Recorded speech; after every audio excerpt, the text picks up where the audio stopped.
A última vez que ouvi a voz da minha mãe foi em uma mensagem de voz me dizendo para não aparecer no Natal. Sem explicações, só vamos evitar tornar as coisas mais difíceis do que já são. Isso foi há 8 anos. Então, quando o nome dela apareceu na tela do meu celular numa tarde qualquer de terça-feira, eu não atendi. Fiquei só olhando para a tela até ela escurecer de novo.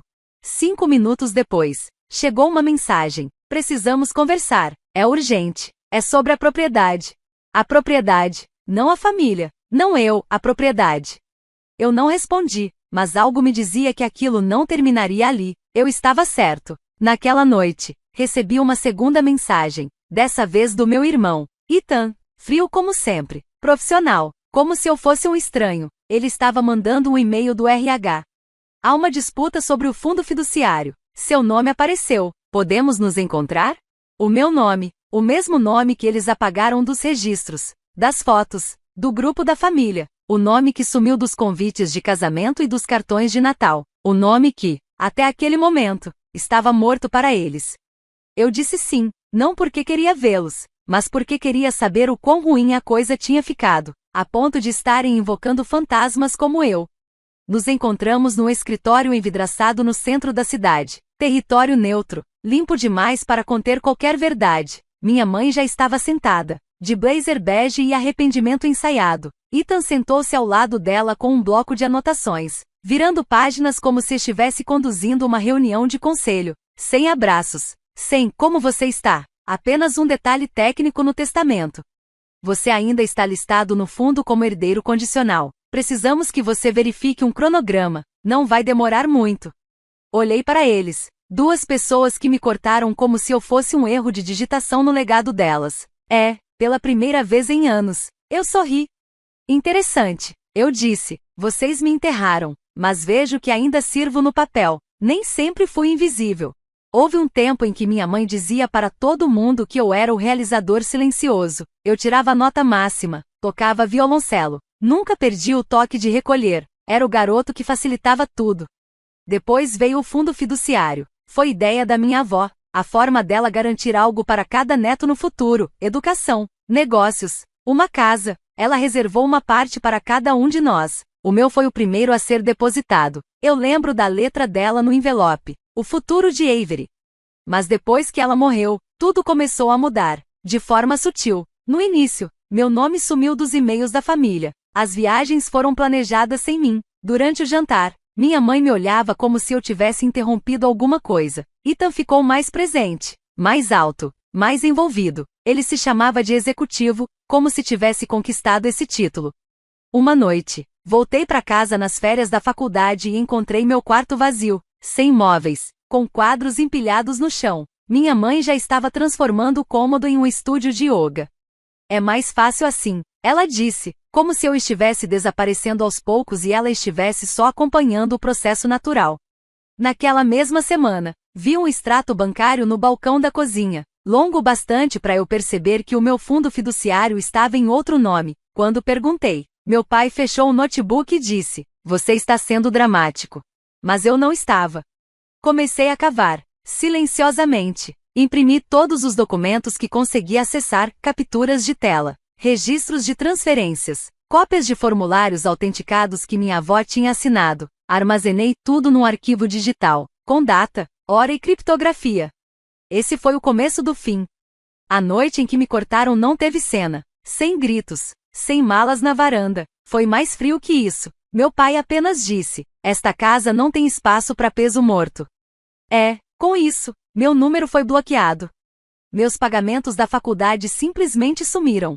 O setor de assistência financeira marcou meus registros como financiamento não confirmado. Quando liguei para saber o que tinha acontecido, disseram, sua família revogou a autorização. Enviei e-mails, tentei escrever cartas. Nada. Amigos de infância pararam de responder. Um deles até disse, sua mãe falou que você teve um colapso, que você fugiu. Eu não fugi, eu fui apagado. Com o tempo, parei de tentar. Me mudei para um porão em outro estado. Consegui um emprego revisando registros municipais antigos para uma empresa de arquivamento. O trabalho era lento, metódico, silencioso. Caía bem para mim. Continuei documentando tudo. Não por vingança, era só porque era a única coisa que eu ainda podia controlar. Com o tempo, aprendi a viver sem ser visto, a pagar aluguel sem fiador, a reconstruir meu crédito do zero, a pesquisar jurisprudência em 4 estados diferentes. Não postava, não ligava, mas eu observava, e eu me lembrava. Lembrei que dinheiro não desaparece, ele só muda de dono. Lembrei que assinaturas podem ser rastreadas, que autenticações são públicas, que a história da família, por mais enterrada que esteja, ainda deixa rastros em papel. Eles achavam que me excluir era o mesmo que me apagar. Esqueceram que eu sabia como aquele legado foi construído. E agora, eu sabia exatamente onde ele rachava. Depois daquela reunião no escritório de vidro, eu não voltei para casa.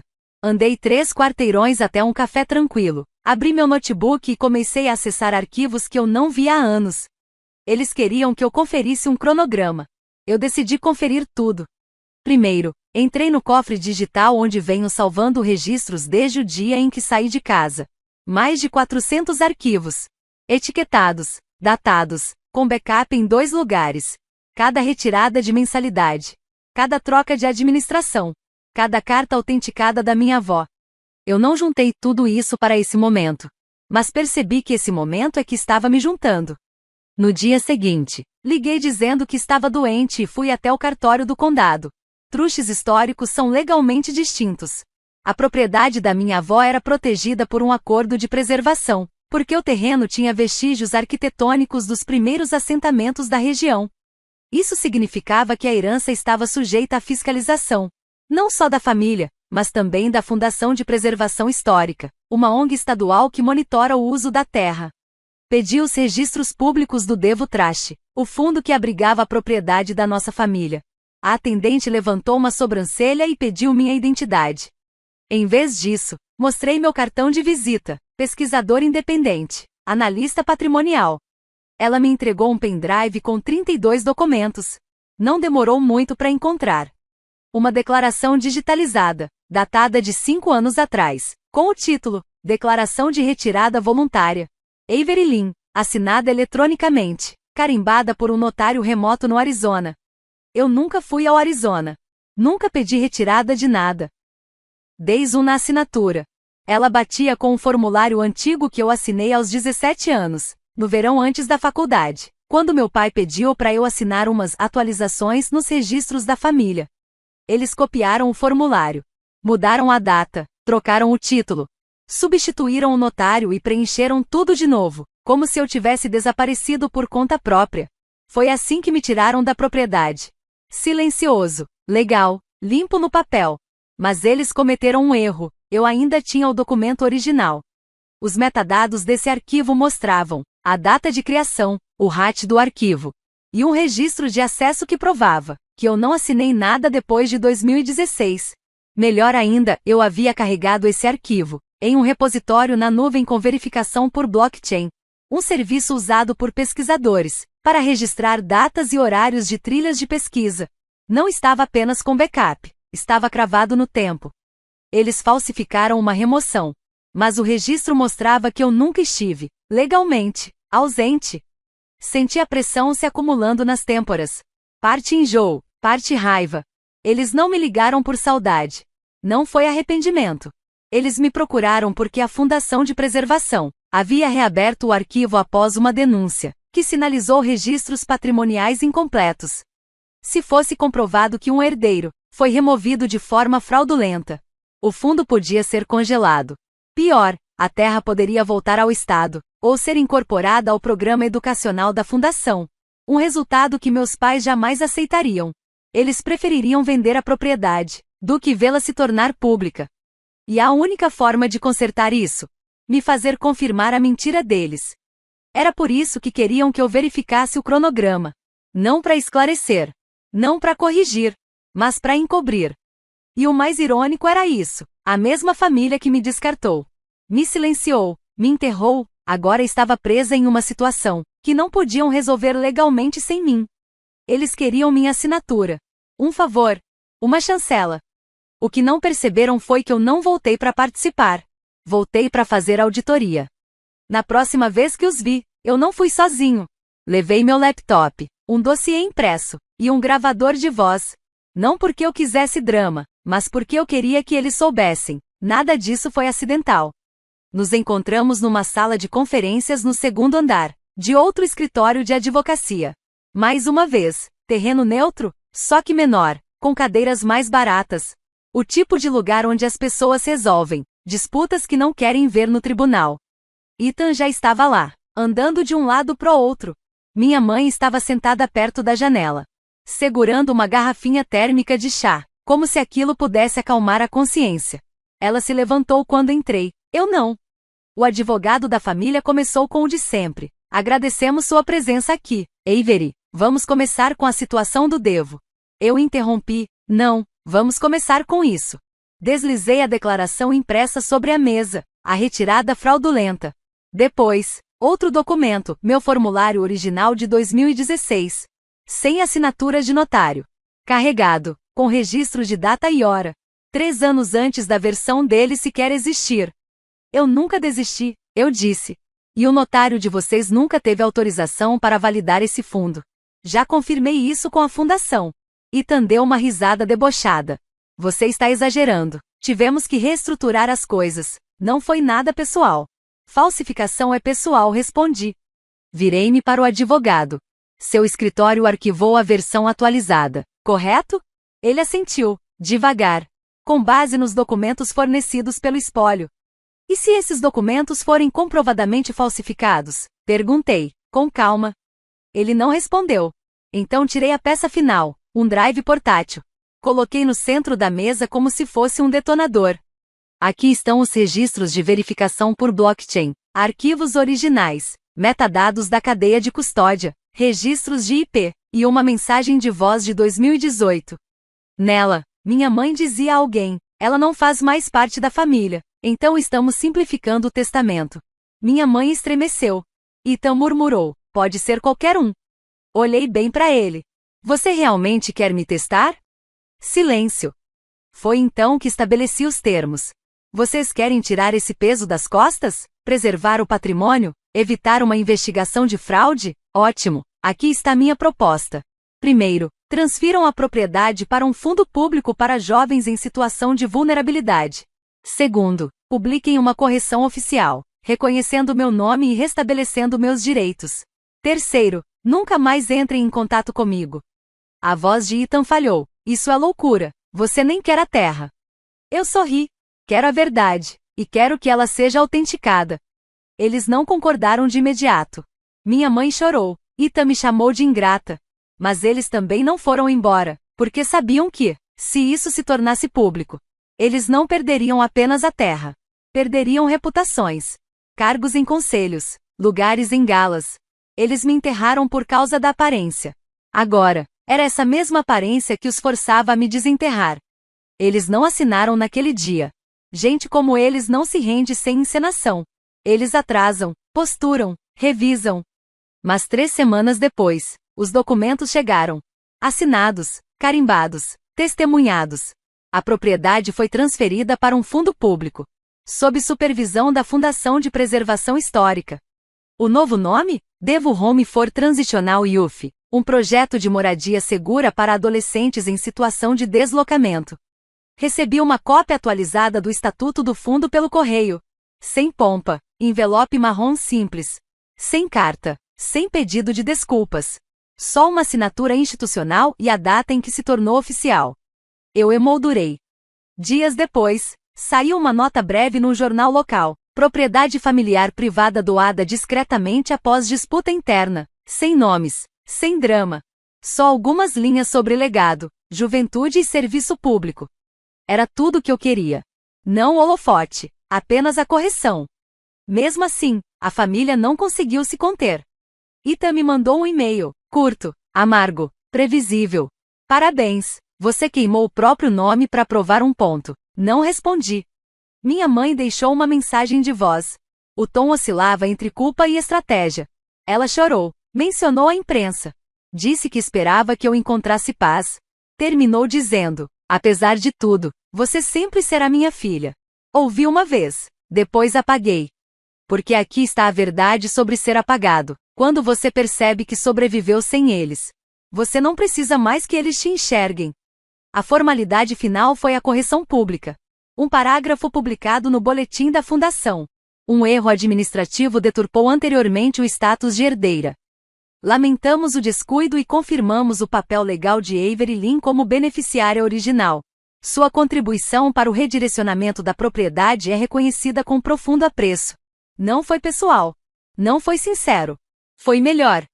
Foi permanente. Naquele fim de semana, dirigi até o interior. Sem motivo real. Apenas a necessidade de respirar em algum lugar onde o ar não tivesse tantos nomes presos a ele. Parei em um pequeno cemitério nos arredores da cidade.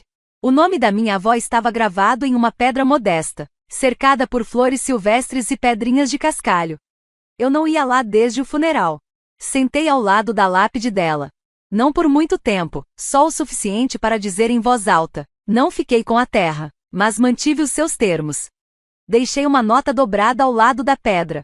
Dentro estavam os 3 documentos originais, as cláusulas do fundo, meu formulário autenticado e a carta que tentaram substituir. Depois, me levantei. Não chorei. Alguns finais não pedem lágrimas. Eles só pedem silêncio. Quando cheguei em casa, abri uma nova pasta no meu laptop. Dei a ela o nome de encerramento e arquivei tudo. E-mails, gravações de voz, escrituras de transferência. E uma nota final que escrevi para mim mesma. Eles te apagaram para proteger a imagem deles. Você respondeu com provas, não com vingança. Essa é a diferença entre legado e exposição. Não me senti vitoriosa. Me senti limpa. Não aquela limpeza de sabão e água, mas a que vem de algo que foi finalmente e irrevogavelmente resolvido. Alguns legados terminam com funerais. Outros terminam com novos começos. O conjunto habitacional Devo foi inaugurado como um centro de transição para jovens 4 meses após a aprovação da papelada. A placa do lado de fora era simples, madeira branca, fonte preta com serifa. Dizia, Casa Lynn. Um lugar para recomeçar. Eu não pedi aquele nome. A diretora da fundação disse que era apropriado. Foi você quem segurou a linha, ela disse. Eu não a corrigi. O primeiro grupo de residentes chegou naquela primavera. 5 meninas, todas entre 16 e 19 anos. Uma delas tinha acabado de sair do sistema de acolhimento. Outra passou os 2 últimos invernos dormindo em sofás com uma mochila e um livro de preparação para o GED. Nenhuma delas sabia quem eu era. De verdade. E eu gostava assim. Uma vez por semana, eu dava uma oficina de educação jurídica lá. Como ler um contrato de aluguel. Como contestar um pedido de moradia negado. Como se tornar notória na sua própria vida antes que alguém a reescreva por você. Numa noite, enquanto eu guardava meus materiais, uma garota, talvez com 17 anos, olhos atentos e esmalte lascado, ficou para trás. Ela me perguntou, e se sua família não quiser você? Não respondi de imediato. Depois disse, então você constrói uma vida tão sólida que eles não conseguem tocá-la. Ela sentiu como quem já tinha começado. A casa foi se enchendo de formas pequenas e silenciosas. Livros empilhados nos peitores das janelas. Meias secando nos radiadores. Piadas internas coladas na geladeira. O tipo de pertencimento que não pede licença. Em casa, mantive meu mundo simples. Limpo, tranquilo. Sem telefone público. Sem endereço para correspondência. Doei os últimos pertences da minha avó para a sala de leitura do Centavo. Sua caneta tinteiro, o dicionário cheio de anotações, o jogo de cartões que ela usava para escrever charadas de aniversário para mim. Numa noite, estava sentada na sala da Casa Lynn enquanto as meninas tocavam música em um alto-falante Bluetooth com falha. Elas riam alto, caótico, verdadeiro. Foi nesse momento que percebi, eu não só tinha escapado de uma família. Eu tinha fundado algo melhor. Não um espelho do que perdi, mas uma correção. Não uma mesa com meu nome entalhado, mas uma mesa longa o suficiente para qualquer pessoa que já tivesse sido informada de que não pertencia ali. Mais tarde naquele mês, recebi outra carta, escrita à mão, sem remetente. Mas eu reconhecia a inclinação da caligrafia. Era da minha mãe. Ela dizia que sentia minha falta, que queria me ver, que esperava que pudéssemos tentar de novo. Eu não respondi. Não por crueldade, apenas por clareza. Não era que eu estivesse mantendo o passado como refém. Eu só havia parado de convidá-lo para entrar. Em vez disso, fui até a cozinha, abri o armário dos funcionários e peguei uma nova pasta. Coloquei uma etiqueta na capa, a verdadeira árvore genealógica. Dentro, prendi uma folha com uma pergunta impressa no topo. Quem ajudou você a sobreviver? Cada morador podia preencher um galho. Sem sobrenomes, sem vínculos legais, só a verdade. Naquela noite, escrevi a primeira entrada. Nome, Lucia, minha bibliotecária da escola. O que ela fez? Me deu a chave do escritório dos fundos quando eu não tinha mais para onde ir. O que ela disse? Você não é um fardo, você só chegou cedo. A árvore cresceu lentamente, como tudo que realmente importa.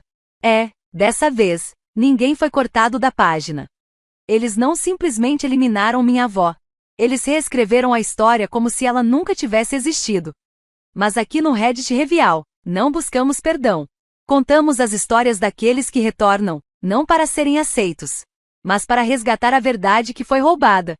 Se você já foi apagado, reescrito ou silenciado, compartilhe sua história nos comentários. Ela merece ser ouvida.